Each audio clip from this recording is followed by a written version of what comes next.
Oh my God, I'm the oldest of six. So my mom's from El Salvador. My dad is from Mexico. My mom, I don't even know where in El Salvador she's from. I've never been to El Salvador because, I don't know. My mom left El Salvador because of like all of the guerrilla warfare that was happening over there. Like there were dead bodies in the corners every morning that she was going to school. Like that was kind of the political climate at the time. So she's only been there like maybe once since she moved here. So I've never been to El Salvador. My dad's from Mexico. He's from Sinaloa, which is equally turbulent because of the cartels. So I can count on one hand how many times I've been to Mexico, like how many times I've been to like my dad's homeland. But when they lived here, they had six children together. Well, five children. I have a half brother. But I grew up with siblings. I'm the oldest. And we just kind of came one after the other because you know how Latinos are. They're Catholic. They don't believe in birth control. They don't believe in abortion. So the kids just kept coming. So yeah, I'm one of six and I'm the only girl. So I was also kind of like their other mom. Ooh, cool. Yeah. And so that's, the climate that we grew up in. We started off like having like a tiny apartment together out in, I'm going to say Compton or South Central or like Watts, one of those, like super ghetto neighborhoods.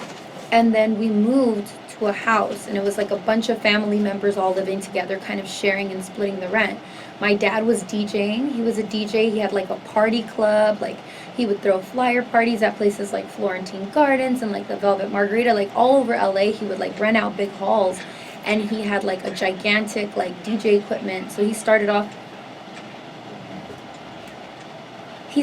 sorry, she's like TikToking in the middle of my You're not interview. TikToking. Well, whatever you're doing, get some headphones or go outside.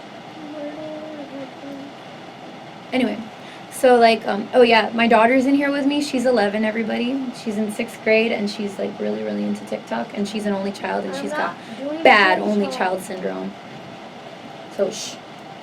Anyway, I lost track. We were talking about living in DJing the dad. hood. Oh yeah, my dad. My dad was a DJ. But then like once he got my mom pregnant, and okay, so it was like a shotgun wedding. Like my dad was 22, 23, my mom was 16. So like, he had to marry her because number 1, she was a minor, number 2, she was Catholic, number 3, she was a virgin when he first like, you know, Yeah. got with her. Yeah. And she got pregnant like right away. So he kept her. And then they just kept having kids, and I was the firstborn. And my dad swears on his life, like he still tells people this. He's like, "Mija, like when you were, when I conceived you, like I just saw a star, like you were like born on a star, like I saw it with you and I saw it with your brother." My brother's passed away already. He's been, what is this, 2019? He passed away 2012, so he's been dead 7 years. But he said the same thing about both of us, that we had like I don't know, that we were like stars or whatever. Sparkle. I don't know. He's Mexican, like he's superstitious, he's religious, he's like agnostic. That's the kind of environment that we lived in. But anyway, it was a bunch of us kids, and it was extended family, and the parties were like never ending because he was a DJ. Like I would be sleeping next to speakers in those big frilly dresses with like white leather patent shoes, and like my bangs were like this and always covered my eyes because my parents couldn't keep up with my hair. And my brothers were all over the place all the time. Like we were really close in age, and we were like the bad kids, like nobody wanted to babysit us all at the same time. In fact, like I remember my parents were going through like marital troubles because I mean obviously like a 23-year-old marrying a 16-year-old, like that's not going to be because they were having a kid. Like I don't think that's going to be a very harmonious marriage, like in retrospect. But they had this like marital reunion thing when my fourth brother was like 3, and they split us all up. Like one kid went to one set of relatives and the other kid, because because they couldn't handle us like all together. So that's pretty much what it was. Like we were really, really bad kids.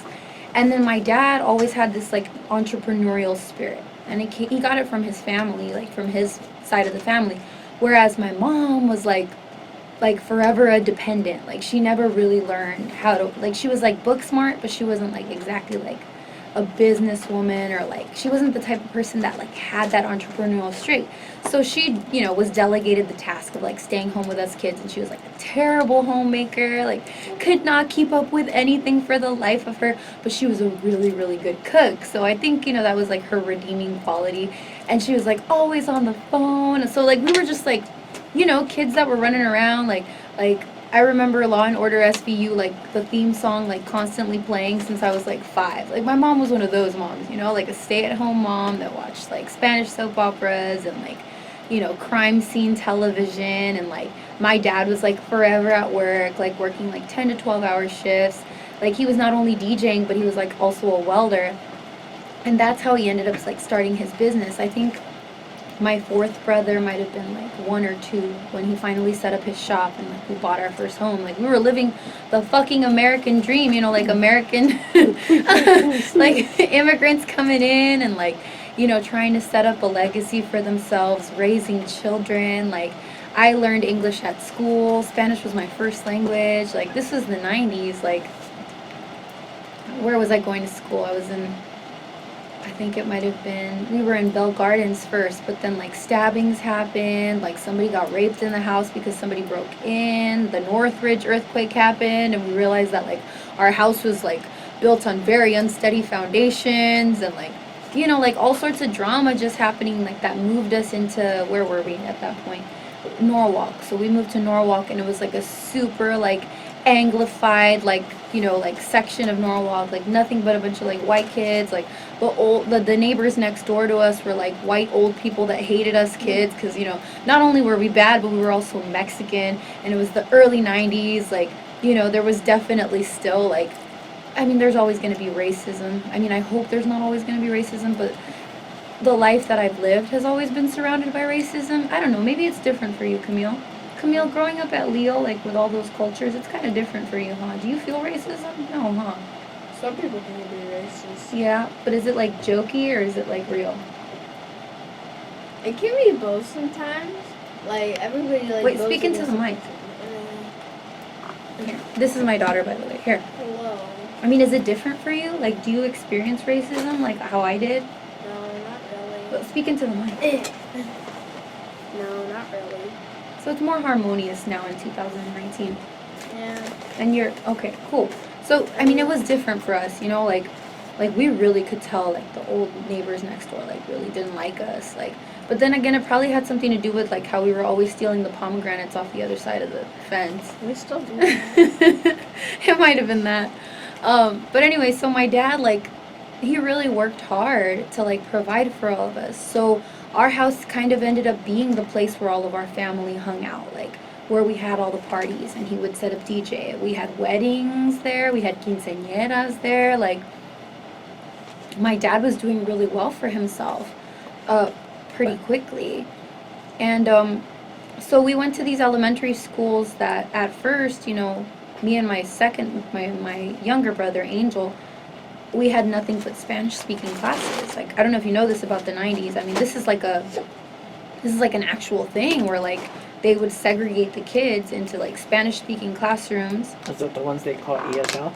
Yeah, but no, this was like most definitely all they spoke was Spanish, because they started noticing that I was getting fluent with English. So like I think for like 30 minutes to 1 hour of the day in the morning, I would get sent to an English speaking classroom where I could, kind of practice speaking English. And I just remember like I was super, super shy, like very, very timid. Like I knew the answers, but I didn't want to say them. And whereas I felt a little bit more confident with my Spanish speaking friends in like my home classroom.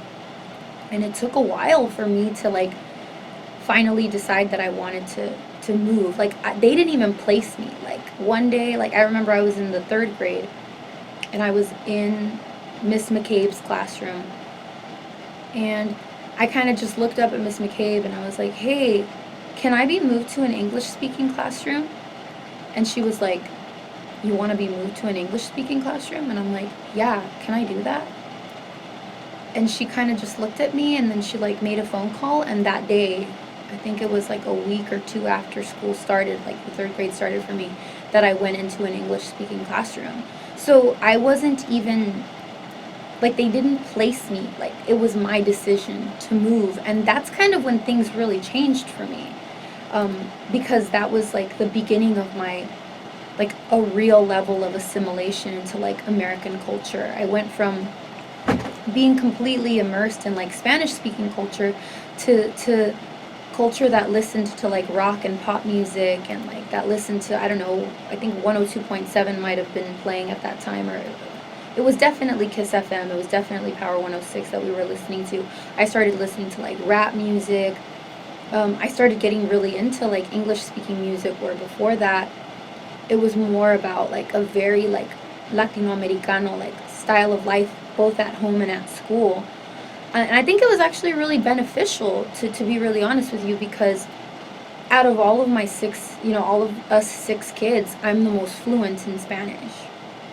Whereas my brother, like, as the years went by, like as the children started growing older, or as the children started, being born, less of them had that fluency in Spanish.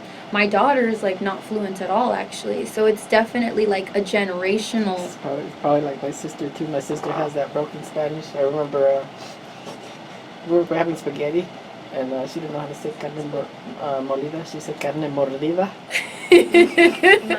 My best friend, she's Colombian, and like she can't say like she says tortilla instead of tortilla. Tortilla. She says tortilla, and I'm like, no, because she knows Spanish. And her She mom understands knows it better than Spanish. her. Yeah. And I'm like, is tortilla or is it quesadilla? Because she says quesadilla, and I say quesadilla. And I try to tell her that it's quesadilla, and she's like, no, it's quesadilla. And I'm like, no. But I mean, case in point, like when it's like a first generation versus like a second generation, like the fluency level just completely changes. And I mean, I guess I wanted to assimilate. Like I wanted to be a part of this bigger culture that I belonged to, It was definitely something that I was willing to do. But I noticed that as I went along in my academic, years, that the kids that didn't make the decision to assimilate, that didn't make the decision to go to an English speaking classroom, that didn't have that courage, they weren't in the honors classes like I was in, and they weren't in AP classes in high school. Like especially when I went to high school, I started noticing that the kids that I was in those ESL classes were in the quote unquote like dumb classes. They were like in the lower level classes. And I swear there's levels to this, and they won't tell you at school. In fact, I don't think they do that anymore. I think they mix the kids up now. But back then, it was definitely very, very segregated racially as well as intellectually. Like, if there were like really, really like kids that were very behind, they would put them together. If there were kids that were very advanced, they called it GATE, Gifted and Talented Education, they would put them all together. They have that in like band, like when there's like different levels. But you're in a magnet school, so like all the kids at your school, like you have to like, you have to be at a certain level to be at that school in general. And not only that, but you're at a district that's very high achieving. Norwalk Unified at the time in the 90s, like it was a bunch of Mexican immigrants mainly. There was like the token black kid and the token Asian kid, but for the most part, it was a very, very Latino community, especially where I was at, which was Cesar Chavez Elementary School. We're going to take our first quick commercial break, and we'll be right back. Yeah, no worries. That was not taken. Oh my goodness. I'm sorry, am I talking too much? Yes, No, you I'm just are. keeping track of the... You are. You asked for it, man. Quiet on the set. Can we This is my please promo. have quiet on the set?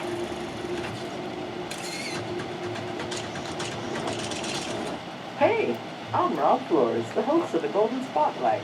Join me every Monday at 7 p.m. Pacific as I showcase a variety of guests. I am what they Kim? refer to as What was mixology. you? May I have some water, baby?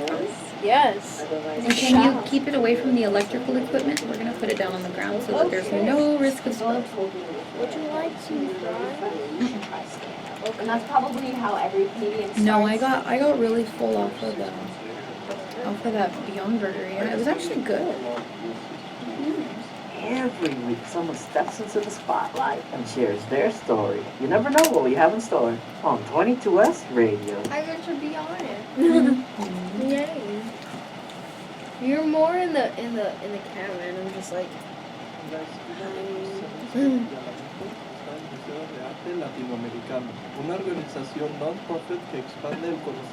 They kind of changed it on us. Before we used to have these sheets where we write down like what time, what commercial we played. So this is my first time using the digital version right now. Yeah, no Just worries. writing down what time I played these. They have us play two different times. throughout the show. No worries, no worries. I haven't really been keeping track of time. It's like a casino in here. There's like no clock. That's for a reason. There's no clock in a casino for a reason. You gotta make it So my routine is I record people doing it on my phone too, and I take a photo with the guest at the end, and later on at home, like I'll go through bits and pieces, and throw a little bit of here, there, and everywhere into the clips of the gallery posts. Dope, dope. So that it gives people to want to like go listen to the whole thing. Yeah. Perfect. Yeah, send me whatever you can. I'll definitely promote it heavily. Hi, I'm Sochi, Public Affairs Coordinator for 22 West Radio. We want to wish you happy holidays. Thanks so much for listening.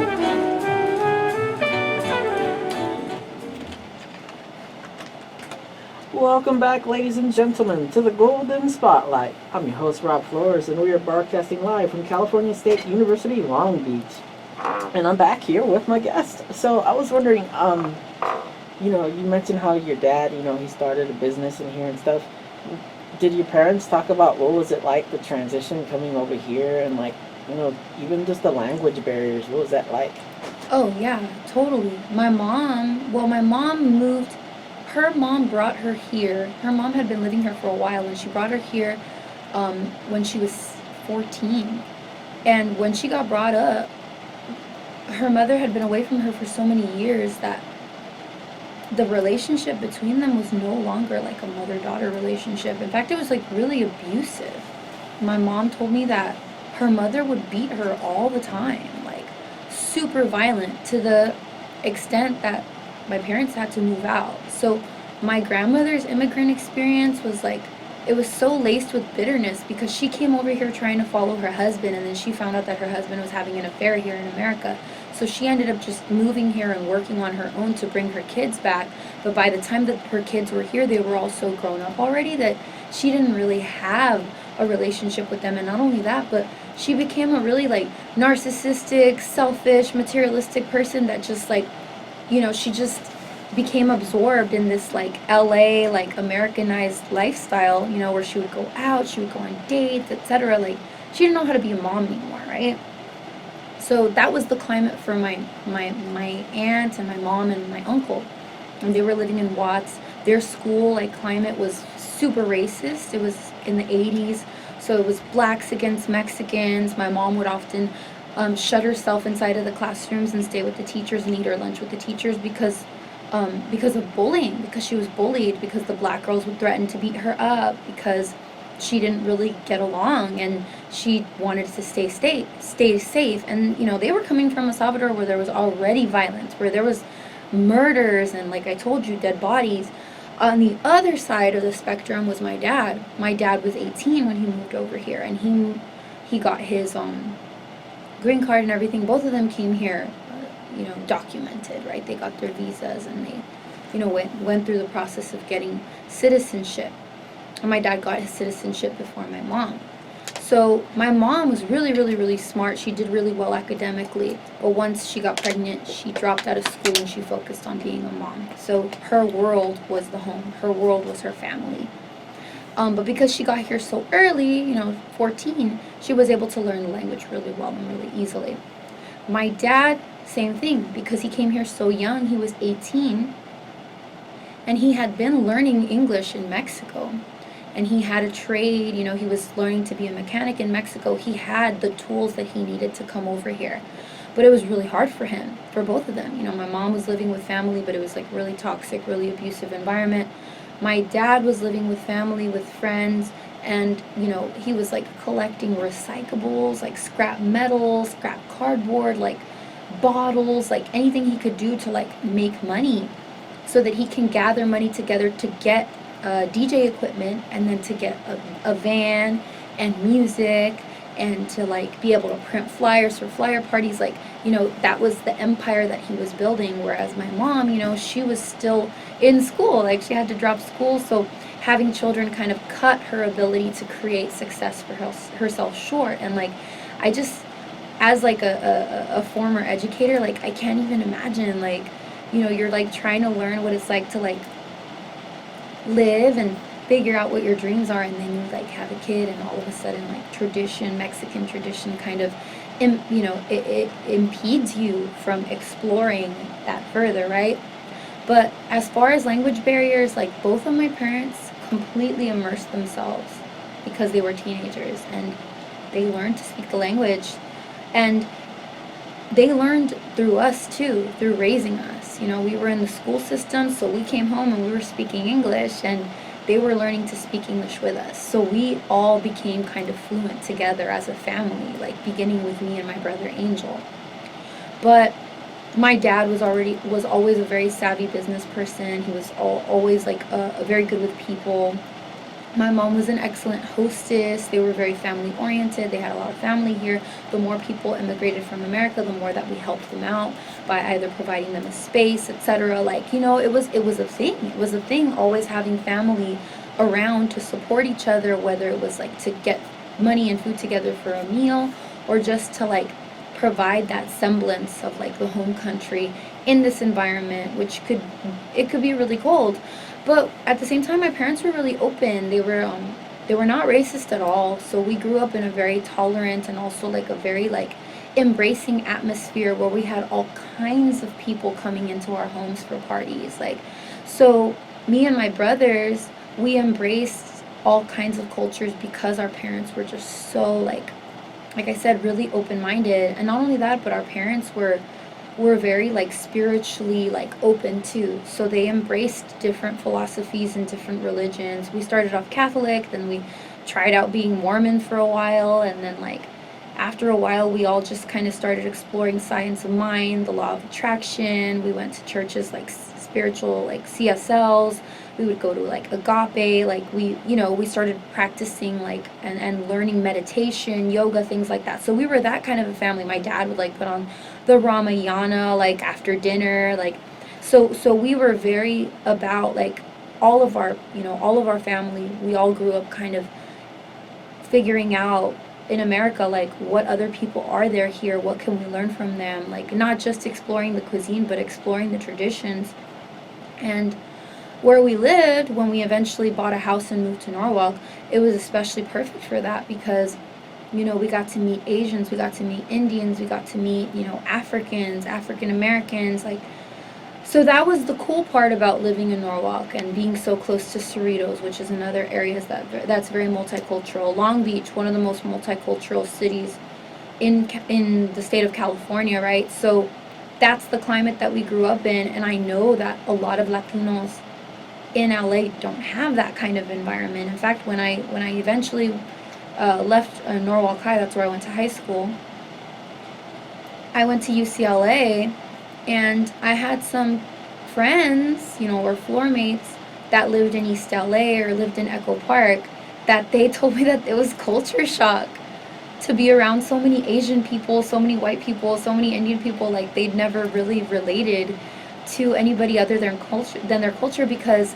you know, places like East LA and like you know, MacArthur Park and Echo Park, etc., they're just so like just Latino. Like, there's even like the Salvadorian like district there, like a bunch of Mexican, like there's tienditas all over the place. Like, I had a friend that she told me that she was coming from Bell Gardens, it might have been. Bell Gardens is equally like very populated with Latinos, and she told me that the only time she ever really related to a Chino, she called them Chinos because at the time she didn't know that there was like multiple levels of Asians, and she's like, the only time I saw Asians was if I went to the liquor store, you know? But it was kind of different for us. So our transition was easier because we lived in a location that was so multicultural, and because my parents taught us to be open-minded about different cultures. So another question I asked my guests is like, You know, as you got to high school and stuff, and you started developing like your hobbies and your interests and stuff, was there a particular subjects that stood out to you? How did you get to like the point where you were like, I know what school I'm gonna go to after K-12 and like what I want to be and all that?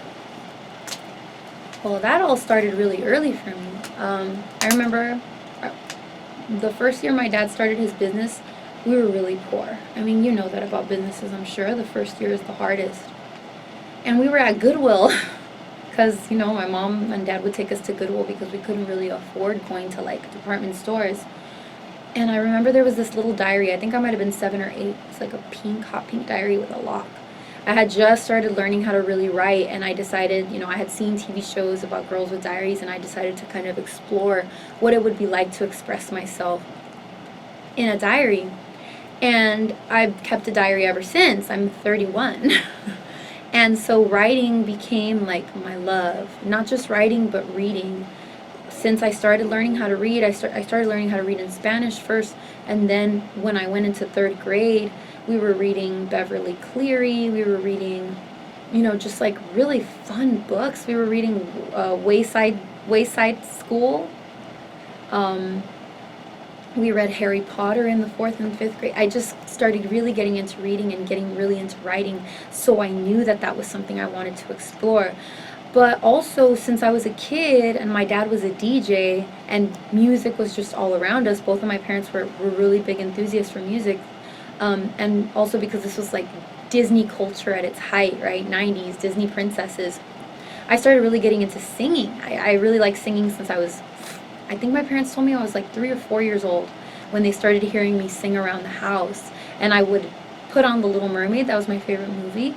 And I would put it on and switch it to channel 3 and sit down and watch it. And then when it ended, I would go up to it and I would rewind it. And then it was over and over and over.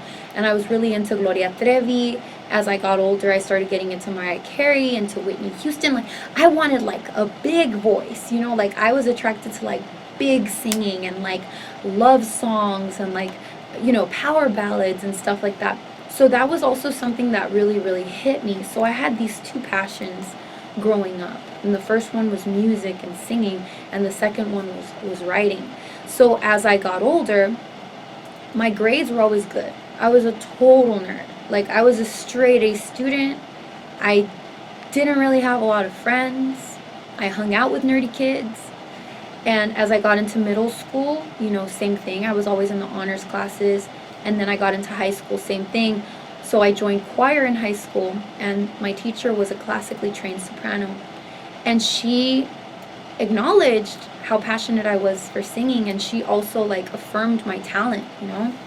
So she started training me. So I joined the choir, and I was in the choir for all 4 years of high school, but I was also taking lessons once a week at her house, and she was teaching me how to sing in Italian, in German, in French, in Latin, like classical music, stuff I would never dream of doing, like, you know, and I loved it because I loved the challenge. I loved that I could reach the high notes and I could make my voice bigger and I could pronounce these foreign fucking words. Like, it was really, really cool.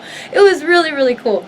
So that was really exciting for me, and school was a breeze. Like, anything that I did, I was good at. Like, I graduated from Norwalk High with a 4.2 GPA, and I went to UCLA. Yeah, and I went to UCLA, and I majored in English because I loved it, and I majored in women's studies because I loved it, and I had her my second year, and I graduated with a 3.5. So I was always a nerd. I was always just like really academically strong. But definitely, like, from high school on is when I started to put myself out there as a singer. I started recording music when I was 16. Actually, my first song was with her dad. He produced my first song. I am not a nerd. She's not a nerd. She's not like me at all, actually. I'm not a nerd. And that's okay. She can be who she is. We're going to take our second commercial break, and then we'll be right back. Bye. Got something on your mind? Talking about your mental health doesn't have to feel weird. In fact, it's actually quite healthy. Join us every Wednesday at 10 a.m. on 22 West Radio for Brains Are Sexy Radio with talk That's show that explores awesome. topics of mental health in the lives of I college just met the students. host like last At Brains Are week. Sexy That Radio, sounds we believe a cool. healthy brain is a sexy brain. So don't keep it Studying bottled up. psychology. Be a part of the discussion at Brains Are Sexy Radio. That sounds dope, actually.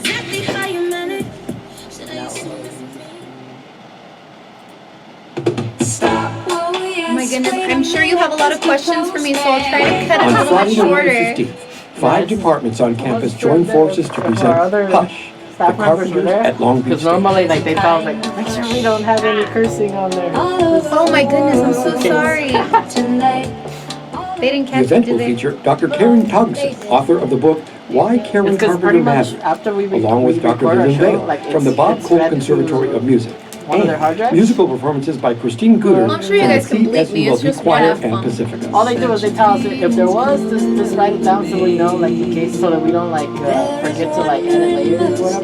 Okay, Because I sorry. guess they A program, special like, a tour repeat of the somewhere else or Carpenters something exhibit like that. at the Carpenter Performing Arts Center will follow the event. All right. It's Good to Hush, know. Sorry the about that. Carpenters at Long Sorry. Beach State, Friday, November 16th at 2:30 p.m. in Psych 150. Special thanks to the Carpenter Performing didn't Arts even Center. play me, For more you information, cheater. email Oliver cheater. Wang, W-A-N-G, at csulb.edu. Once again, Oliver Wong at csulb.edu. Why aren't you a nerd, Cam? It's cool to be a nerd. I love being It's a cool nerd. to be smart.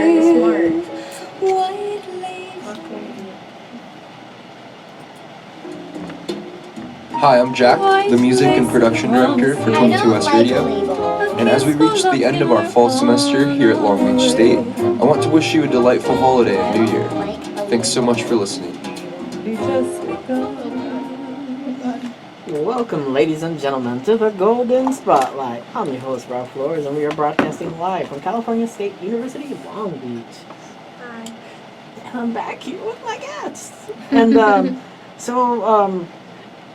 it's something because I always ask my guests also, like, it's because you know how the soap operas, the TV shows, the movies, all that, whenever they all of a sudden portray a high school, you have these, like, groups at the lunch area, like the nerds and the athletes and all that. Did you associate with a particular group in high school?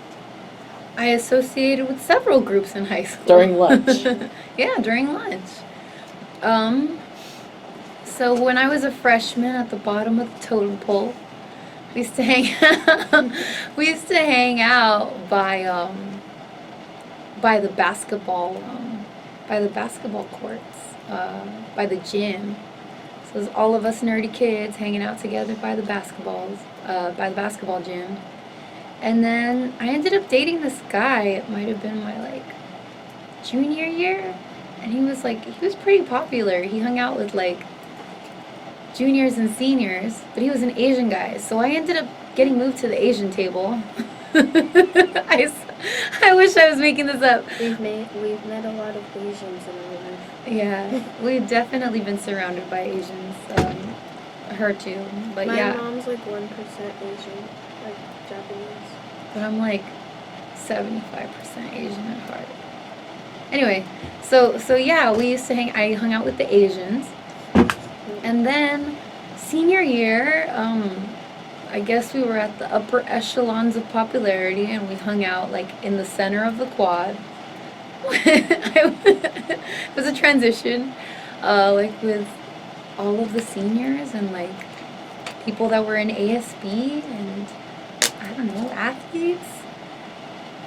But most of the time I wasn't there at lunchtime senior year. Like, me and my boyfriend at the time were, like, in our own little world. We would ditch and go to IFA, or we would ditch and go to the beach. I only had 2 classes. I was a smart kid, so I didn't really have classes, you know? Like, I had, like, 1 class that I needed my senior year. Like, that was probably it. And everything else was electives, or I was a TA for classes, and TAs didn't really care if I was there or not, like, because they knew that I was, like, you know, like a smart girl. So they didn't sweat me, like, at all. No labels there. So I had bad senioritis. I really did. But yeah, it was definitely segregated. But I would kind of move around. I mean, we had friends everywhere. I mean, I had, like, my nerdy friends, and then I had, like, my athlete friends, and then I had my Asian friends, and then I had my ASB friends, and then me and my boyfriend at the time would go and do our own thing, and I don't know, go hit the beach, like I said. Like, we would straight hit the beach in the middle of the day. Stop. So yeah, it was stratified. Stratified. So when it came to joining a college, you know, some people they'll probably feel lost because the campus is big, or they didn't get to join with friends. Did you know people at the school that you chose? How quick was it to like declare a major and stuff like that for you? Honestly, I mean, I knew people at my school, but I didn't hang out with them. I didn't. Because I lived on campus. I chose to live on campus because I wanted to get away from home. You know, I was like a parentified child. My parents got divorced when I was 16, and a baby was born a month after they separated. So I was like legitimately an infant child's mom. So when I had my acceptance letter from UCLA, I was like, you know, screw this, I'm getting out of here. So I got financial aid. I got a bunch of grants because, right, you know, I had like the high GPA. I got some scholarships, but I chose to like put myself in debt so that I could not live with my mom. And I lived in the dorms. So I became friends with my floor mates and with my roommates, and we would go to parties and we would have dinners together. And then I became friends with people that I was in class with, in my major with. I declared my major before I got there. So I already knew I was going to be an English major and that I was going to graduate from an English major from the get-go.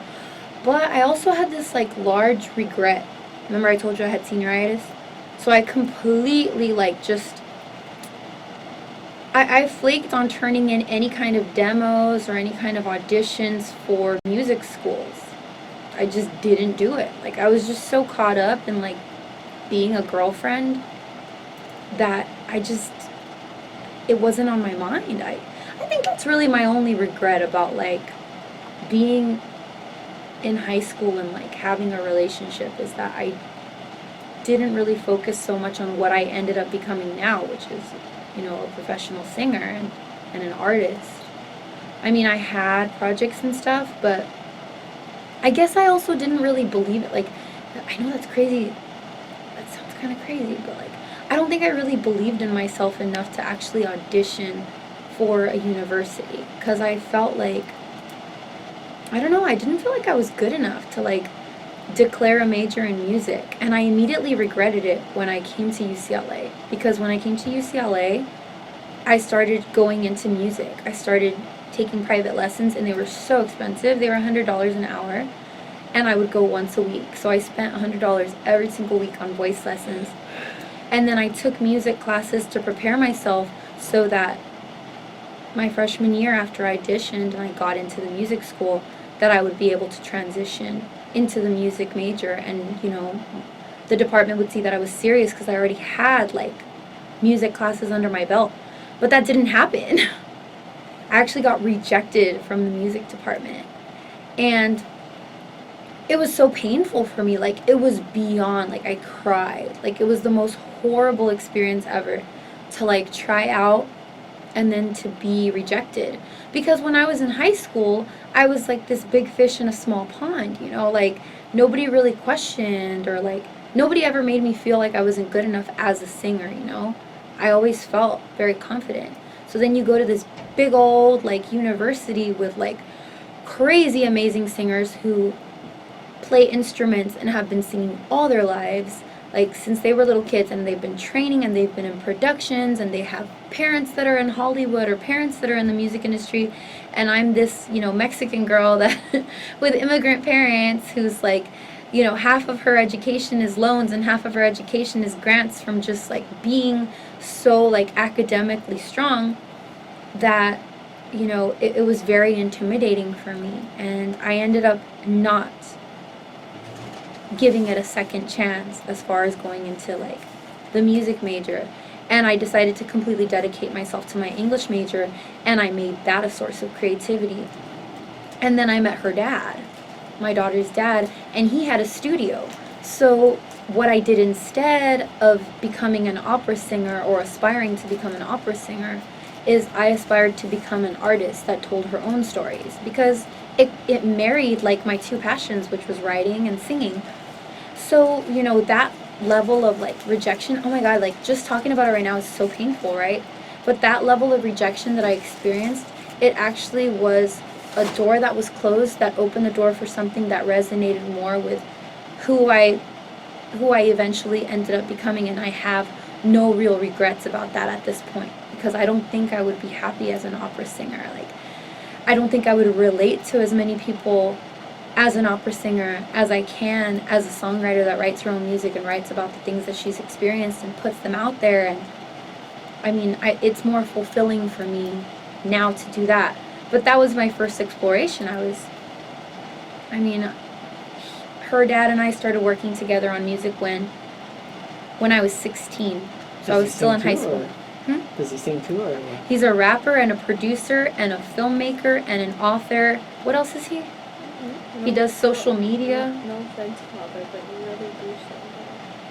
Yeah, he's a terrible singer. You can't say that. Only I can. 'Cause Okay. He's my father. Oh, perdón, spensa. Oh, I didn't mean to make you sensitive. No, you didn't. Anyway. make me sensitive. Anyway, yeah, so he and I were a team together, and we ended up having a thing, and it wasn't very long lasting because it was really toxic, like super toxic. I went from having a high school sweetheart to who super worshipped me, and he was just so cute and like took me everywhere and like claimed me, to somebody that was like all over the place. And I had to leave that situation, and I was almost gonna drop out of college, because of this relationship, and then I got pregnant. So I got pregnant with her. I was 19 years old. I was a second year in college. I had a full load of classes, so I would take 4 classes every quarter. You're supposed to only take like 2 or 3. I would always take 4. Then I dropped out 2, and I got D's in 1, and I was just like, I was panicking. I was ready to drop out, especially because I found out I was pregnant. But then I was like, you know what? No. Like, how about no? Like, how about, like, as a form of revenge against this person who, like, really didn't want me to succeed. Like, I'm going to just go all out and try my best not to use profanity. I'm going to go all out, and I'm going to get this degree, and I'm going to get it on time. I'm going to graduate in 4 years. Like, there's going to be no setbacks. And that's exactly what I did. Yay. And not only that, but like when I was in college, I started noticing that there was some limitations for like people like me, young parents.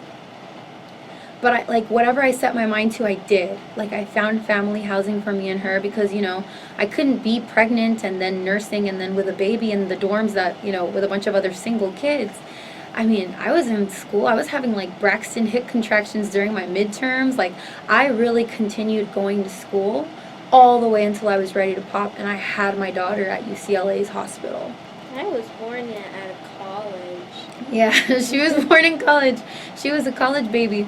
And then after I had her, I think I went on maternity leave from work for 3 months, but I only was out of school for 2 weeks before I went back to school. So I had her 2 weeks later. I was reading the Canterbury Tales, like, and I did a full load, and what I did is I scheduled it so that only on Tuesdays and Thursdays I'd be in school, and the rest of the time I'd be with my daughter. And then I went back to work. So I was working, I was in school, I was raising my daughter, and I put music off to the side for a bit so I could focus. But then maybe like 2 or 3 months later, I went to Guitar Center and I bought a bunch of recording equipment, and I started recording myself at home and just like finding beats, like, on the internet that people would like give away, or I would take like karaoke tracks and I would like record them and put them on like my MySpace music account back when we had MySpace. And so yeah, I was that's what I was doing as an English major, and I took a writing class, and I decided that I was super passionate about writing songs. And then I got signed. So I think I got signed like right after I graduated from college, but the whole time, like, she was in school with me. I got us into the family housing apartments where usually graduate students or doctorate students with their families would live, and I was this undergraduate kid with a baby. And there were times when I had to take her to school with me. I remember the first day of the semester, I thought I had childcare through the university because I applied, and I didn't. And I ended up having to take her to my Milton class, and she took a big old crap all over my brand new white pants, and I had to like go home, and I wore new shoes, and I had like a stroller, And then I had to breastfeed her because she was crying, and I was nursing. I nursed her the whole time I was in school, to the extent where, like, I had to ask, like, the student union and, like, you know, the administrators, like, are there any, like, pumping stations? Because I'm, like, you know, I'm lactating here. And so they, like, established, like, pumping stations for me, like, in different sections of the campus. And it was really, really cool, like, because they were just, you know, I thought I was going to be met with so much resistance being, you know, a teenaged or a young parent. And instead I was embraced at UCLA. And this lady with the same name as me, her name is Rina, my name is Rina Orenstein, she, like, heard that I was a parenting student. There was a few of us, and she helped me to create this place called the Bruin Resource Center. And it was a center for alternative students that was run by alternative students. And I was in charge of creating a parenting student handbook, which we distributed to these students to help them find the resources necessary to succeed on campus as non-traditional students. So this parenting student handbook was dedicated to transfer students, to students, veteran students, to students that were special needs students. So we targeted these, like, minority populations to help them to have an easier time as parents on campus, to maintain retention on campus of these students, because, you know, the campus really wanted to demonstrate that they valued us and that they weren't purposely trying to create barriers for us. And there was just this level of ease as far as it came to getting us a place where we can raise our children, to getting us spaces where we could nurse, I mean, even to my teachers were so cool about me bringing my daughter to class as long as she was quiet, you know? And that wasn't an issue. Throughout the time as you were growing up and you were going to go to college already, like, where did your siblings stand as to, like, what paths they went to? And, like, did they turn to you for advice since you're the oldest one too? Well, unfortunately, like, my siblings, that's such a difficult topic to speak on. Like, nobody's ever really asked me that. My second brother, after my parents divorced, he didn't really focus on school anymore. Like, he became kind of the dad figure, you know? Because my dad, like, he left my mom for another woman. And he moved away. Like, first to where did he go? Not Fresno, not San Bernardino. I don't know. He moved really far away. And then he moved to Vegas, and then he moved to Colorado. So my dad wasn't really around, and it was all of us 5 kids. So my brother next to me, my brother Angel, he started going to work, and he worked under the table. He started working at, like, 15, and he never stopped working. And then he became a young parent. He had his first kid when he was 18, and he dropped out of school, got his GED, and, like, started working. So my brother didn't go to college. My brother followed kind of my dad's path, where he became a dad. Like, he became a dad really young, and then he discovered a trade. And my brother Angel was, like, really troubled. Like, really troubled. Like, he got into really toxic relationships and toxic friendships, and then he was murdered because of his toxic friendships and because of his toxic relationships. So his path ended super quickly. He didn't follow academics, and I mean, he kind of did his own thing, you know? He was very smart, but he let, like, his relationships and, like, social life, drugs, drinking, like, get in the way of having any real ambitions, like.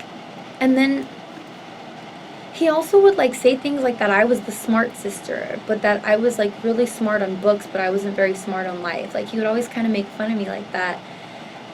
But he never really had, like, a path. And then he became, like, a parent so young. And my other brother, Francisco, like, he never really applied himself. Like, he was an underachiever, but he was extraordinarily intelligent. And he was kind of, like, anti-authority. And it took him a really long time to like wake up to the fact that like he wanted to make something of himself. And I think it also really affected him that our parents split up, because we had this like Brady Bunch type of family, and then it just all fell apart, you know, and we were poor, like super poor.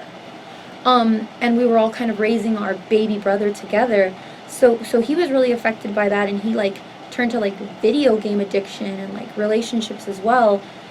And he didn't really start going to school, like taking school seriously, until this past year. In fact, like right now he's in school, and like he's calling me for advice all the time now, and he's like, he calls me every day to vent about like his classes and what's coming easily for him, and like what the differences are between like community college and like, you know, lower level classes and like upper level classes, and what's he going to do about the fact that he has to take out loans. So like barely now, like at 31 years old, like with my 27-year-old brother, like barely now I'm getting to kind of like enjoy like the ability to like be a guide to him. But like I went at it alone for a really long time. Like my parents didn't go to college. I was the only person in my family that went to college. Much less like a very like a UC, like UCLA is like, it's supposed to be a really, really, really good school, you know. My parents were very proud of that I could achieve that, but my siblings didn't follow in my footsteps. In fact, the teachers in the elementary and middle schools did a really, really bad job at encouraging my siblings. They would compare my siblings to me, and they would put them down because I was an overachiever and I was a truly stellar student and like very well behaved, whereas my brother Angel was kind of like a class clown, and like, you know, he didn't really apply himself. And then my brother Francisco was like a very shy, like very awkward kid who didn't really talk, didn't have friends. In fact, he was bullied. Like, and then my brother Caesar, my what is that? That's 3 now, right? My third brother, he was like a rebel. Like he was a bad kid. Like he went to juvenile hall. Like he's had 2 DUIs already. Like super into drugs. Like just like abusing. Like violent. Like he just like, he took my parents' divorce and like turned it into a source of rebellion and anger and resentment that he just lashed out on everybody, and like he turned into addiction. So my brother Caesar, honestly, like the only reason why he graduated from high school is because we moved him to Texas with our relatives, and then he spent an entire senior year eating, sleeping, breathing, living online classes, and he went from sophomore status to senior status in 1 year. And that's because that's all he did. And because he wanted to, you know, he wanted to prove that he could do it.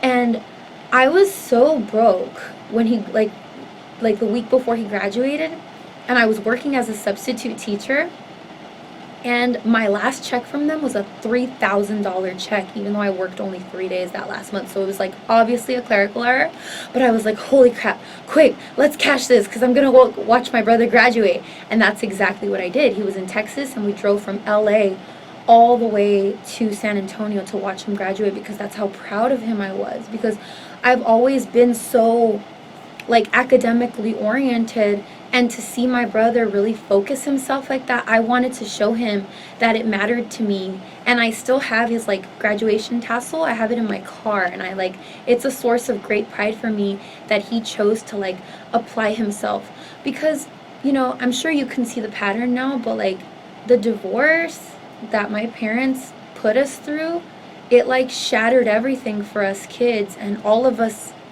dealt with it differently, like closing ourselves in, or escaping, or like addictions, or like just rebellion. For me, I took my parents' divorce and also my parents' immigration status, and like whatever came at me that was crap, right?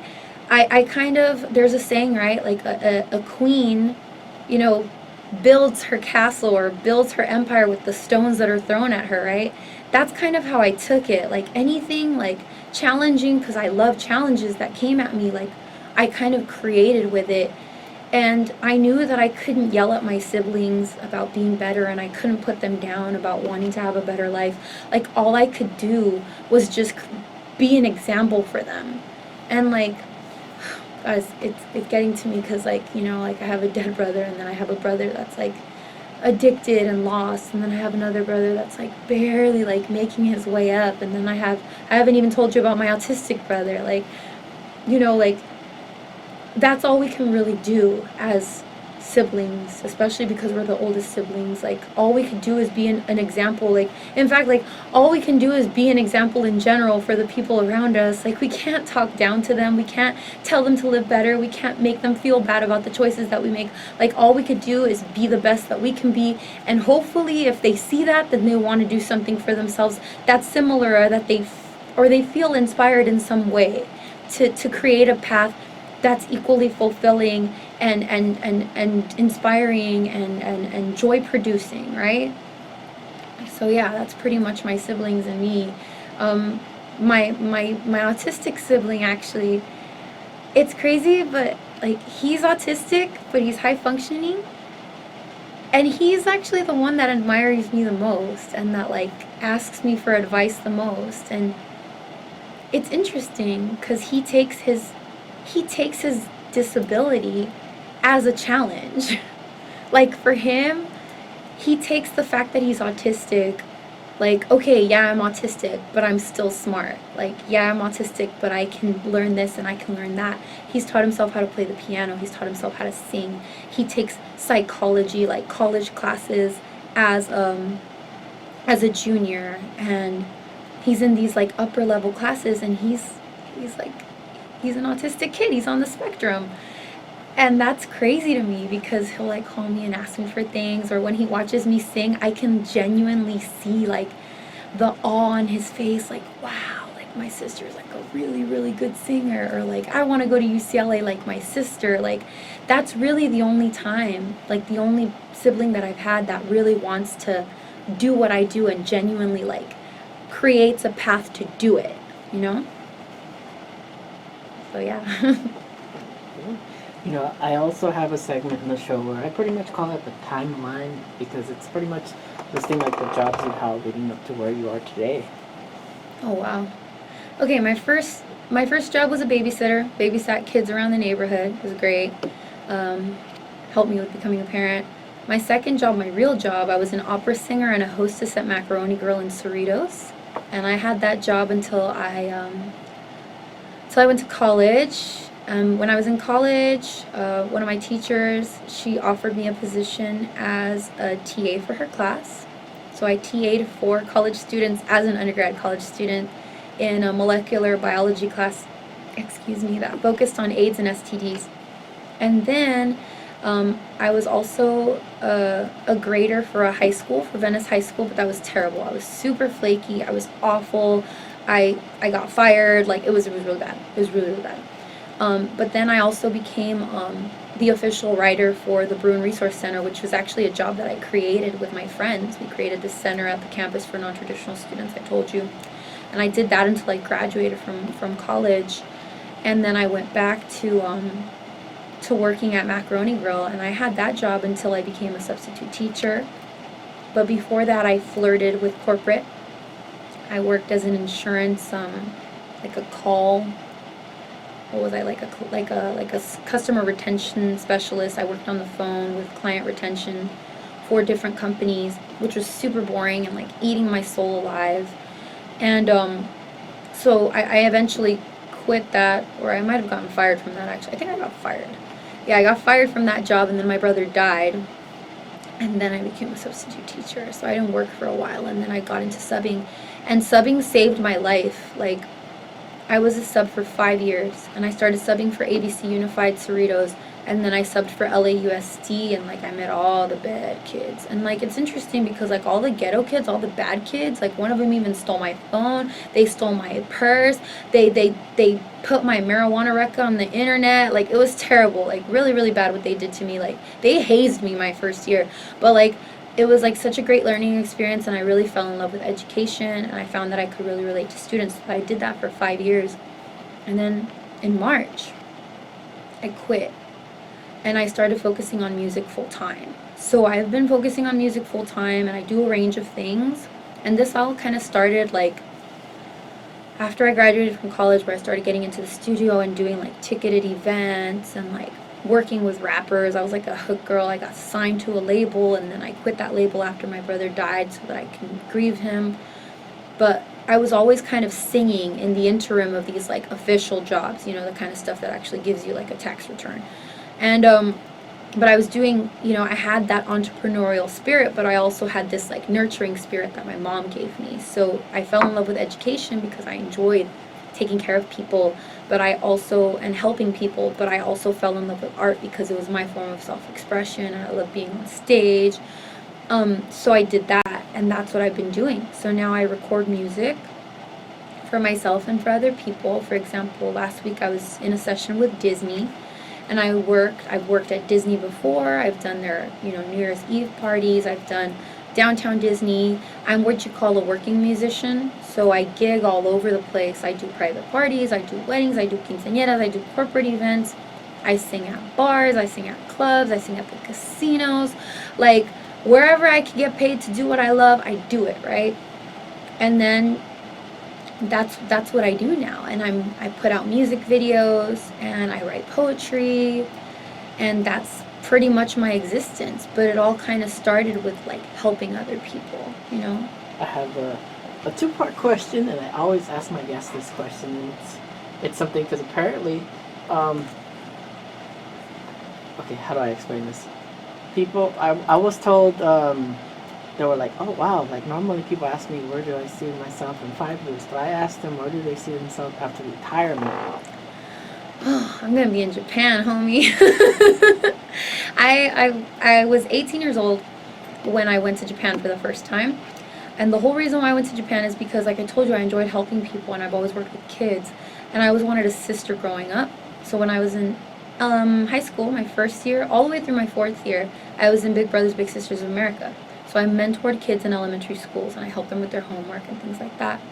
And they had a scholarship for $5,000, a travel scholarship that they offered to people that were in this organization, this nonprofit organization, who had given 2 years at least of their time.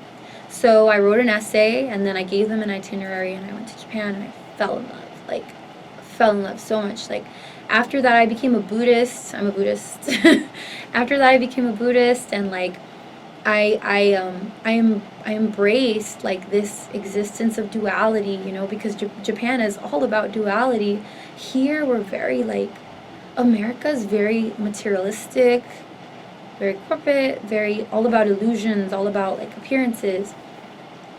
And there's nothing really beyond that, you know, like, whereas Japan, they have that showy, like, costumes and, like, working and materialism, but at the same time, there's this respect for the spirit, and there's, like, temples and, like, trees and nature and water, and, like, there's just so much more balance in that country that I feel, and I just fell in love with witnessing that duality. So, I mean, no offense to America, but like, I would love to like die in a place that's balanced. I feel like here as a Buddhist, like I'm constantly having to create balance for myself with my habits. Like, I'm a vegan. I've been a vegan for 8 years. If I wasn't a vegan, I would be completely out of balance. I'd probably be super overweight. I'd be feeling negative all the time. I do yoga. I do exercise. Like, there's so much that I have to do to keep myself feeling like emotionally okay in LA, to be emotionally okay in America. But when I was in Japan, like, there was this level of ease to my existence that I have not felt anywhere else. And, you know, I've traveled a couple of places, and I probably need to travel more, but I definitely see that as like my burial ground. The other part to the question that I asked is, what would you like your legacy to be? My legacy, my children, my music, my books, my students, the stories that people tell about me, my food. Okay. Like, my family and I, we're on the same page when it comes to new customs and new traditions, and we teach each other. Like, we're all kind of hippies, you know? Like, we're all like new age people. we don't go to mass. Like, my parents meditate. Like, my parents, like, they listen to, like, Abraham Hicks and stuff. They believe in crystals and incense and sage, and they do iridology, and they love it that I fast. In fact, my dad was the one that suggested fasting. He was like, do this. You know, when I have bad dreams, I call him and he translates them. What was it like also just like, since your parents had split and stuff, like when like holidays coming over, like who's gonna spend Christmas with them, or who's, like, how did that work out too? You know, man, the holidays freaking sucked for a long time when my parents split up. You know why? Because my dad, what a butthole. Like, honestly, like, and I'm trying my best not to curse, so I'm using immature forms of cursing. But it was really crappy, like, it was really messed up, but he left us on Thanksgiving. My dad did not come home for Thanksgiving one year. And so Thanksgiving was hard for me for a really long time. I've been to so many therapists just to take care of my mental health because I had legit, like, daddy issues. I really did. I was so mad at my dad because I worshipped him, you know, like, I worshipped my dad. I thought he was the most wonderful and most amazing person in the entire world. And then he went and left my mom for another lady. And you know what the worst part is that I understood why he left my mom. But I was just mad that he left me and he left my family. So Thanksgiving was so hard. I think we cried for like the 2, maybe 3 or 4 Thanksgivings were just like so awful. We were so bitter. And it took a really long time. So it took a long time just for me to want to be with my dad during the holidays. Like, just last year, my parents split up when I was 16. I'm 31. It took us 15 years, like, to finally get together all under one roof for Thanksgiving. It was very painful. Like, it was a high level of betrayal what my dad did. Because after 17 years of marriage and 5 kids, for him to, like, leave my mom for his high school sweetheart and, like, never turn back, like, and my mom had, like, no skills whatsoever to, like, live, you know, like, it was a big deal for all of us, and it was hard. It was so hard. But, you know, now, like, I mean, it's okay now. Like, time heals everything, you know, time and therapists and weed and just, like, making friends family. That was another thing. And just also going through experiences that mimicked what my parents might have been through. Like, now that I'm an adult, like, you know, my daughter's father and I aren't together, so now I understand, like, why people split up. And, you know, it has nothing to do with the kids, you know, it has everything to do with who they are as people. But I really wish that, I know our society's, like, really fast growing and social media and stuff, like, if you're a parent out there, like, and you, or anybody out there, right, you get into a relationship with somebody and you know it's not gonna work at a certain point and you have children, like, find a way to handle that transition maturely. Because it scars children when parents don't know how to break up with a level of maturity. And it stays with you for life. Like, my siblings, you know, they've been through a lot because of this.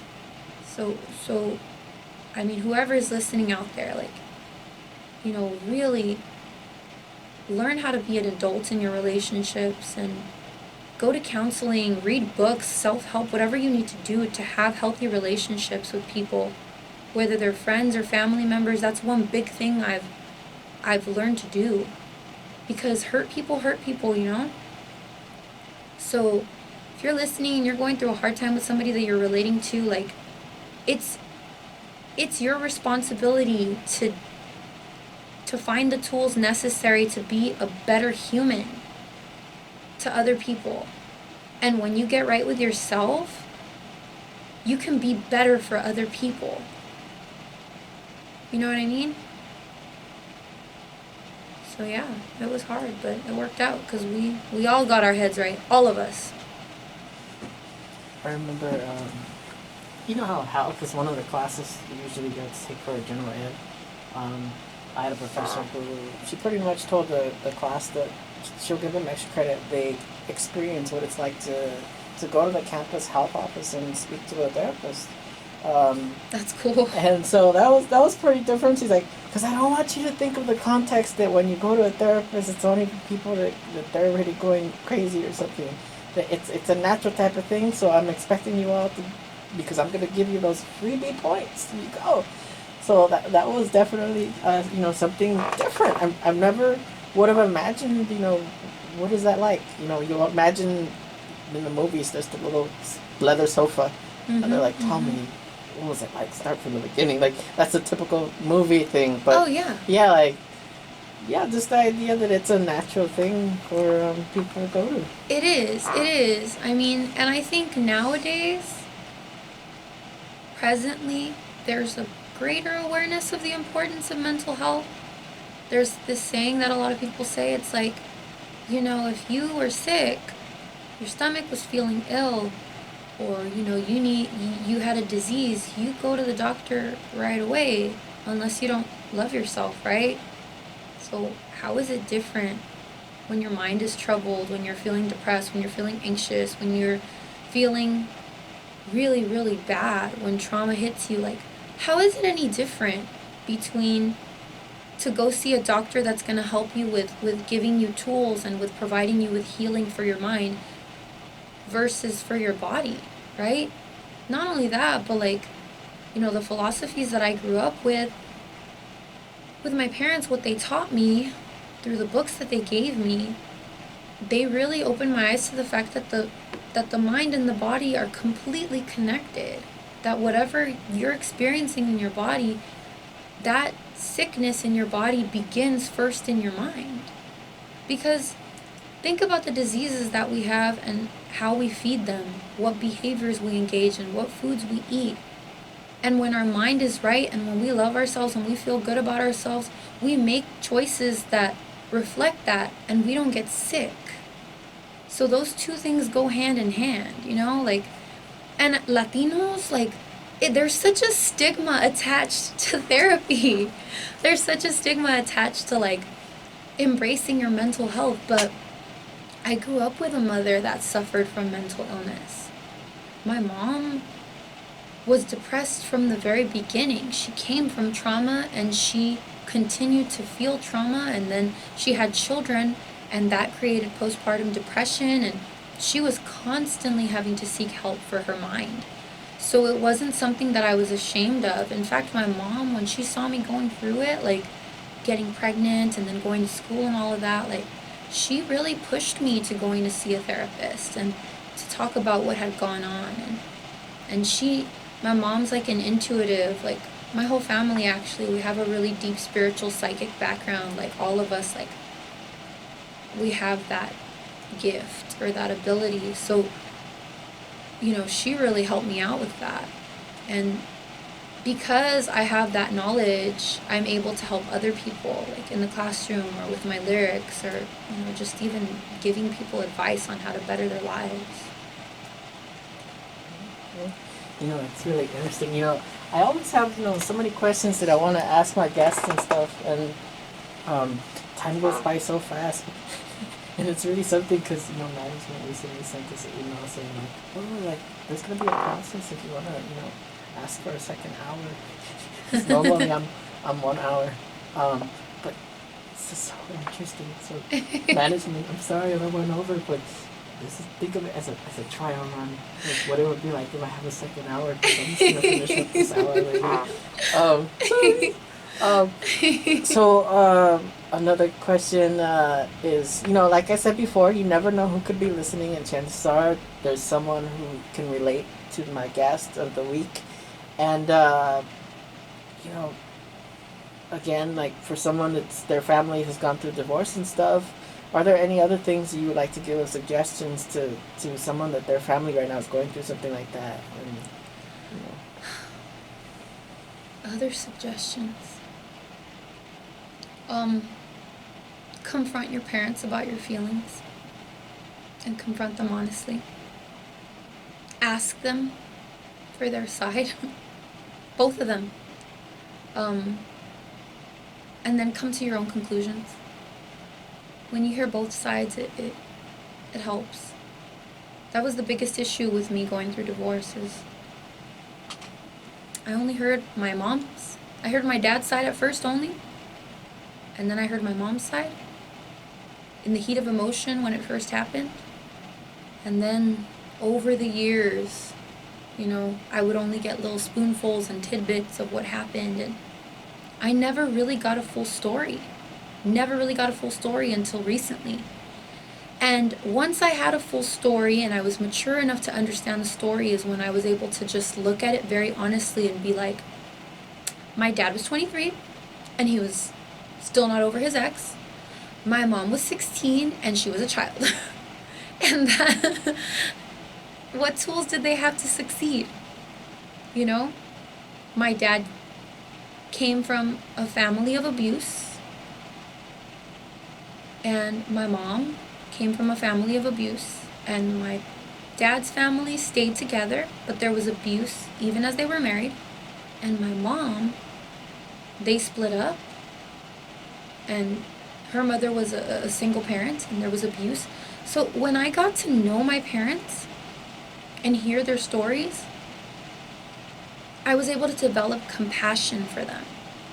And that compassion helped me to set free all of the bitterness and all of the resentment and all of the anger that I felt, because I took personally the fact that my parents made the decision to split up. But once I was able to embrace them as humans as opposed to these people that I thought I was supposed to put up on a pedestal, then I was able to love them more fully. And now, even as they make mistakes and they're not people that I always aspire to be, I could still really love them and be there for them. And as a parent, you know, the first time that I went to therapy, I was 19 and I was pregnant. The first time that I went to therapy, I went to my therapist and I said, look, I had a really toxic relationship with my ex. I'm about to have his child, and I don't want to hate my child because of it, you know?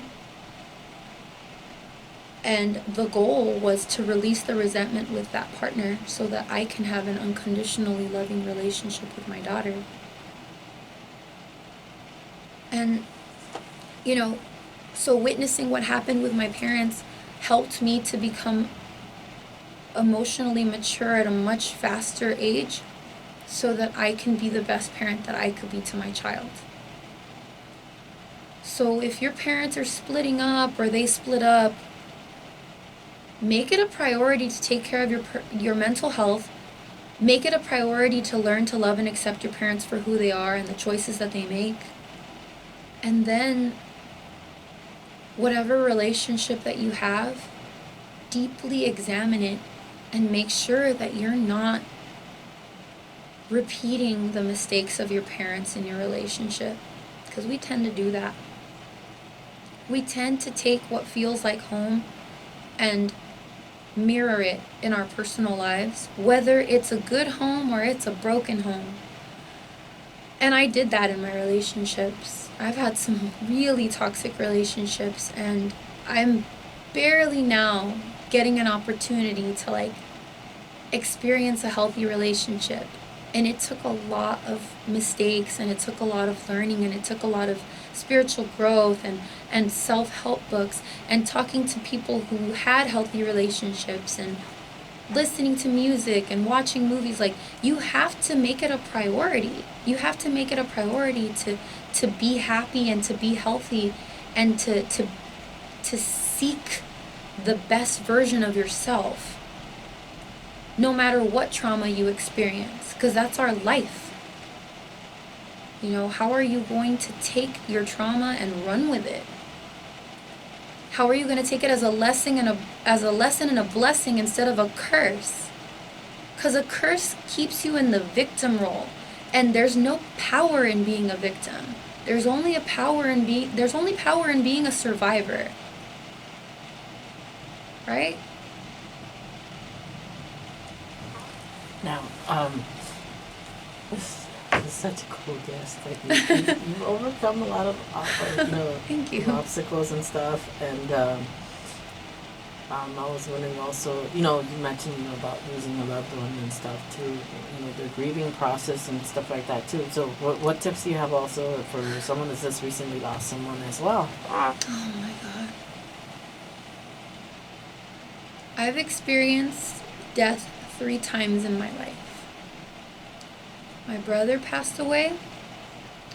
My cousin, who was like a sister to me, passed away. And I lost a baby. 3 very, very painful experiences for their own reasons. And each one was different to get over. My brother was only 11 months apart from me. I don't know a day without my brother. Well, I didn't, I had to learn what it was like to be without my brother when he passed away. So, I chose to never believe that my brother left.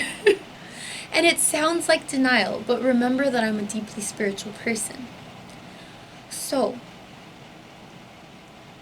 when my brother died, I was gifted with a spiritual awakening. And it was very powerful. Because when I walked in to my apartment and I saw him on the floor, I didn't realize what was happening at first. I thought he was just drunk. I told you he had an issue with alcohol. And it was my daughter and me. And my daughter was only 4 at the time. She was in preschool. But then I realized what was happening. My phone was dead. I had to put it on the charger. And then the neighbor came and saw what was happening. And she freaked out and she took my daughter. And then somebody called my daughter's grandmother and picked her. It moved so quickly. But me, it's as if I was protected because I was experiencing the situation from 2 different perspectives. I was seeing it as myself, like this, my consciousness, but I was also up here. You know what I mean? So it was like a movie, like watching a movie from the omniscient narrator's angle as well as the actual character's angle, You know how in an RPG you have like where you can, like your hands are here, but then you also have like where you see yourself? That was my experience when my brother passed away. It opened up a new horizon for me spiritually, and that's how I knew that my brother I was never going to be without him. Like, even though he died and he was murdered terribly and it was very painful, this feeling that my brother, that it was his time to go and that he was serving his higher purpose in this other realm comforted me. And it was amazing. It was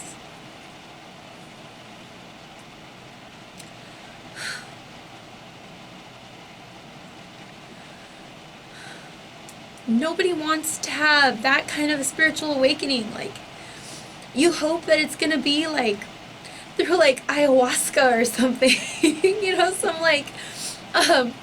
some like manufactured level of like enlightenment. But it's not like that for a lot of people. And also, like, you really do have to be very open-minded to take it that way. Like, some people, like, when somebody that they love dies, their world implodes. And they kill themselves slowly. And, I mean, you've seen this, right? Like, people that, like, when a loved one dies, then they die afterwards. The negativity is just too much for them. They can't overcome it. But I had no choice, like, I was the oldest of my siblings and I had to be strong. Like, I was always taught to be strong. And so I was gifted with that. I was gifted with that awareness. And I had to carry my whole family through the grief. And the only person that really saw me grieving was my boyfriend, because he was stronger than me. And the other thing that saved me was creativity, because I sang and I wrote songs. Like, I dove into my diaries and I dove into music, and I was just in the studio and I was jamming and I was performing. Like, I sang the day after he passed away. We had a moment of silence at a concert that my boyfriend had thrown at the time, and then we performed. And so that's how I coped. And it wasn't all clean at all.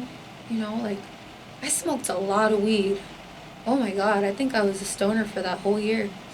And I grew up Mormon. I never really did drugs or drank or anything, or I didn't even drink coffee. But like, friending marijuana like really, really helped me to get through.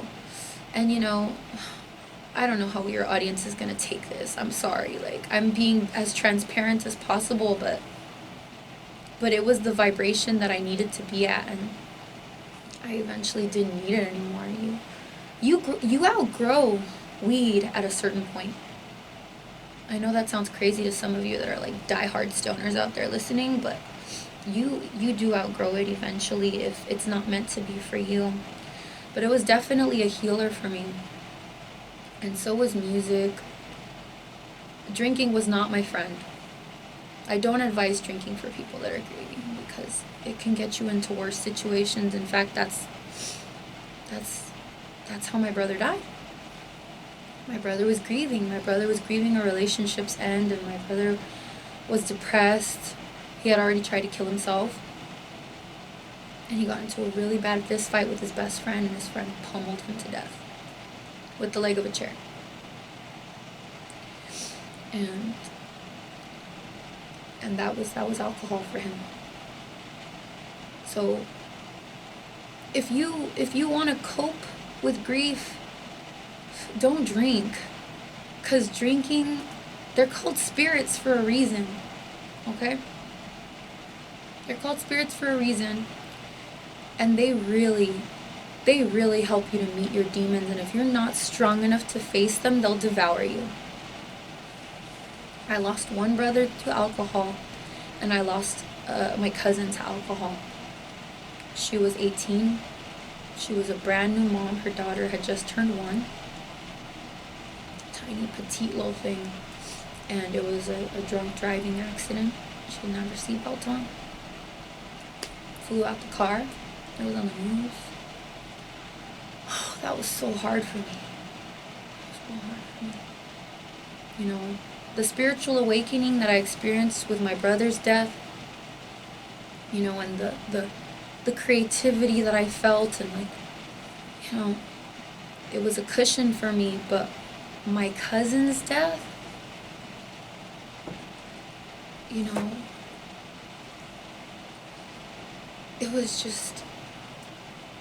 was too much and too soon, because my brother passed away in 2012, and my cousin passed away 2 years later. That was so rough. And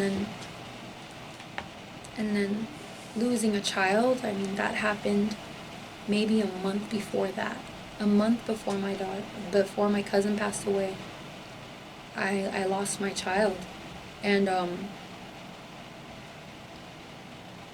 so that I think it was hard because it was double the grief. But again, I had to focus on my music, and I was surrounded by relationships that fed me. And also, I think my students saved me, having to go to work and having to be an example for other kids, having to be the strong one. It was really rough.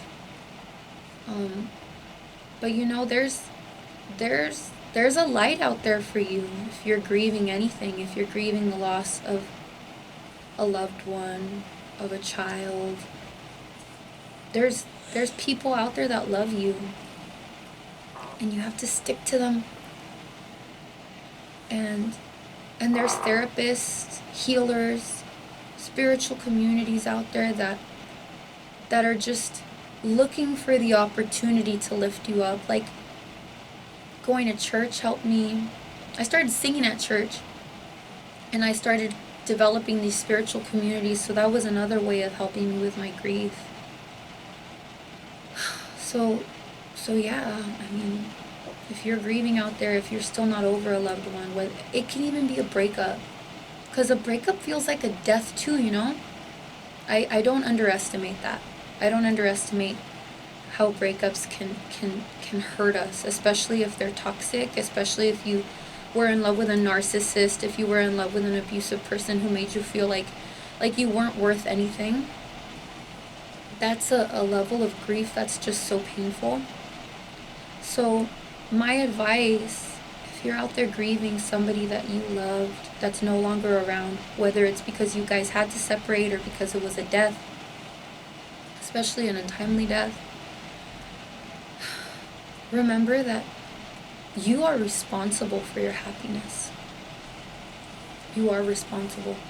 Things can happen to you, but it is up to you whether you want to get past the grief and get to a space where you could be happy again. And you can't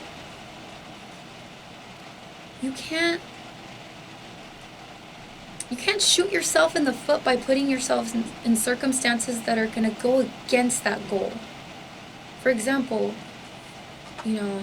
I was so broke the summer after my brother passed away, that I sent my daughter away to Colorado for the summer to be with my dad.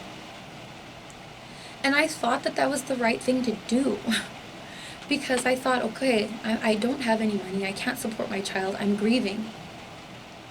I'll send her away and she'll be safe there until I can have the means necessary to support her. But I didn't realize what an angel and what a blessing in my life my child was, and why she was sent to me. And having her away from me for a whole summer, in case you didn't know that, it was hell. It was really, really, really hellish. And that's when I did the most of my drinking. I think I was getting drunk almost every night, because I was just so sad that I didn't have my brother and that I didn't have my daughter, and there was just no light to lift me up. Or I felt that way. So grieving, stick to the people that you know love you. Surround yourself. I know it feels tempting to want to be alone, but being alone is not the answer. When you close yourself off to the possibilities for connection, we are social animals. We are meant to interact with other people. When you close yourself off into those possibilities, then you are hurting your own health. And the connections that you're supposed to be creating for happiness are severed. And it takes longer for those connections to be made in your mind so that you can reach a proper balance of happiness. Depression isn't just something that's chemically done or that's just there. This happens with social conditioning. We are socially conditioned into depression when we are isolated, when we're left alone at home, when we don't have any friends, when we don't make it a habit to be around other people. So you have to make it a habit, whether you feel like it or not, to be around other people and to give them the opportunity and the honor of assisting you with your healing. And you have to let go of the pride that surrounds that, especially if you feel like vulnerability is something that you don't want to show. Because vulnerability is strength.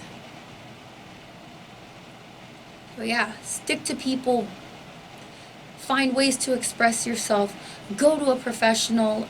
College students here, is insurance and college still mandatory? Well, I mean, I know for people doing taxes and stuff, they gotta have the insurance. But I mean, if you're living in the dorms? I've lived off campus, so I never really got to experience that part. Well, when I was in the dorms, insurance was mandatory. We paid for a health plan for the whole year. And we got 10 free sessions included with that health plan to see a therapist. So that was how I was able to see a therapist for the first time. And then when I became a teacher, it was part of my insurance health plan as well.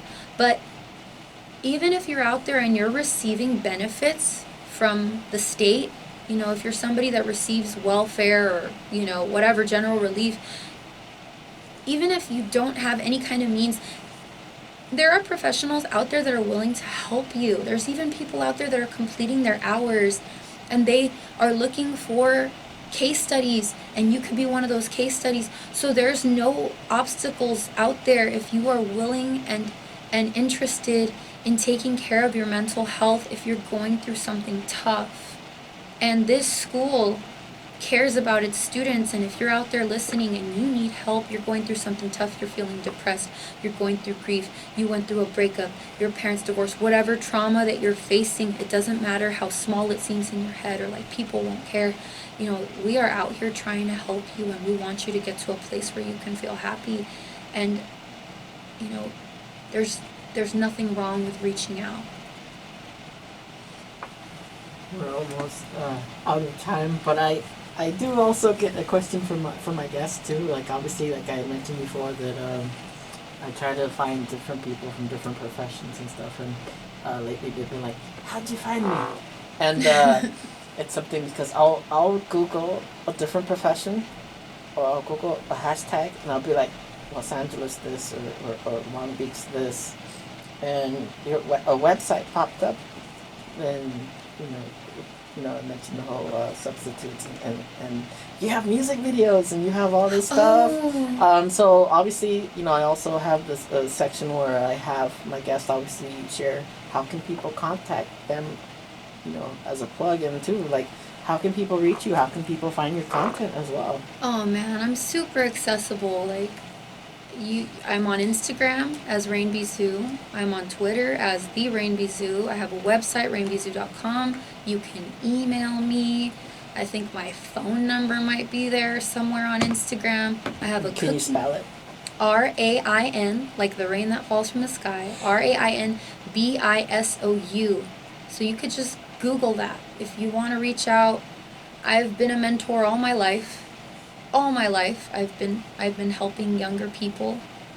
I've been a vocal coach. I was a substitute teacher. I've taught all sorts of grades. I love to counsel people.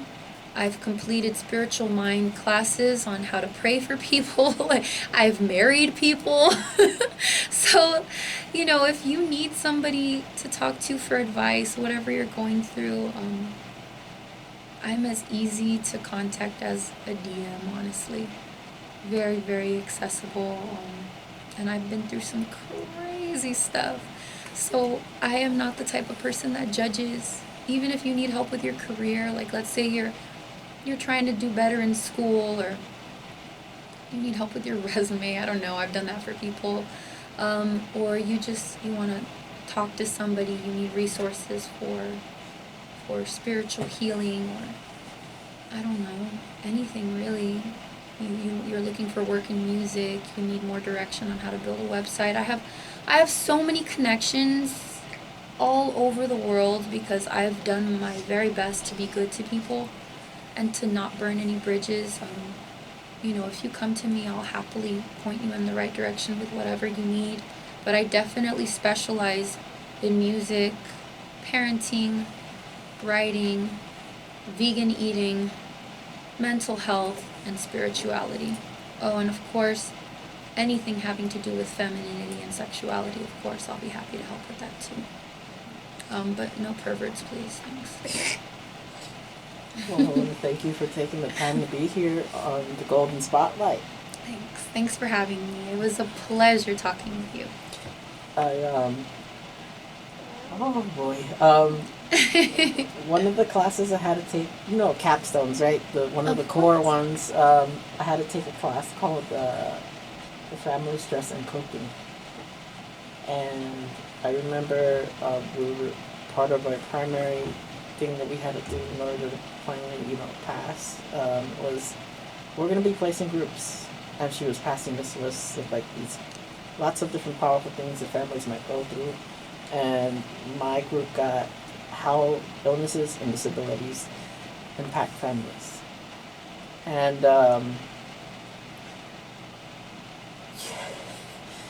oh man, your interview and one more person is the only time to you start to cry, just last time I had the cameras on me, it wasn't on me this time.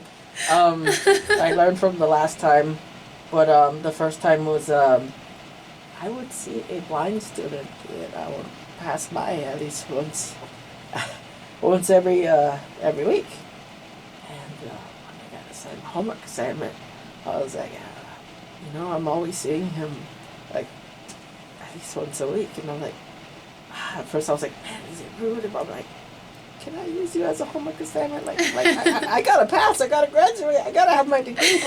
And I know it's very personal, but like, you're blind. Like, can I please like have you be my homework assignment? And oh my gosh, I couldn't even imagine what would it be like to sit with the blind person and hear their life story. What would it be? And so you didn't ask him? I did. You did? Oh my God! I approached him, and I felt. He obviously gave me his number, and at first I didn't know what I was thinking, but that weekend before, because he agreed that he would come to the show here. Really? But for some reason I sent a text, and for in my mind I'm like, did I just seriously text a blind person? Like, am I gonna get a text reply? Like, how are you gonna read it? So I was like, what's wrong with me? But yeah, he shared his story, and oh my gosh, this is the first time I was like, like letting out tears, like as listening to the interview. I have to listen to this interview. Yeah, it was. Where is it? Can you send it? I have my blog. Yeah. Oh my God, I want to hear this. But it was just to hear that story, because he was not always blind. Oh man. He had glaucoma, and his teacher took an interest in him. One of them was teaching him Braille in advanced. So it was kind of like Ray Charles. And yeah, kind of. And then eventually he got a cornea transplant, and his body rejected. So it didn't work. Yeah. So like his story made me cry. But now you made me for the first time go 2 hours long for the show. Well, thank you. I'm very honored. I am very honored. Thank you so much. So yeah, I'm glad you enjoyed my story. So everybody, thank you for listening to my show. I'm gonna dry my face. Oh, thank you so much. Yeah. Wow, thank you. Any last comment you have to say to our audience? That's my daughter, guys. I just want to remind you guys. I'm just gonna take a moment to just put that energy out there. I just want to remind you guys that you are unconditionally loved, whether you believe it or not. And I'm sure you've seen this on Instagram, but I'm only going to include one part of it, which is your greatest admirer is often somebody that you don't even know. So whenever you feel down about yourself, remember that there's somebody out there that loves you so much that you don't even know how much they love you. And I want you to behave accordingly. I want you to behave as if you're constantly being watched by the person that loves you the most, because you're never going to want to let them down. That is the level of self-love that you need to have for yourself. You need to love yourself the way the person that loves you the most in the world loves you. And I know that could be hard to believe right now, especially right now as a student. Being a student is a very humbling experience, because you don't even know what real life is just yet. You're just learning everything in theory, and yet at the same time, you are living. You are definitely experiencing something incredible and crazy. I want you to savor it.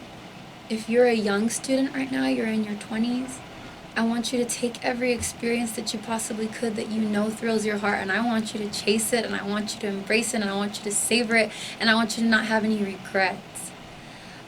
Because you want to be able to tell your kids and your grandchildren amazing stories. You want to look back later at your youth, and you want to feel like, damn, I did that, I did that, I did that, I did that.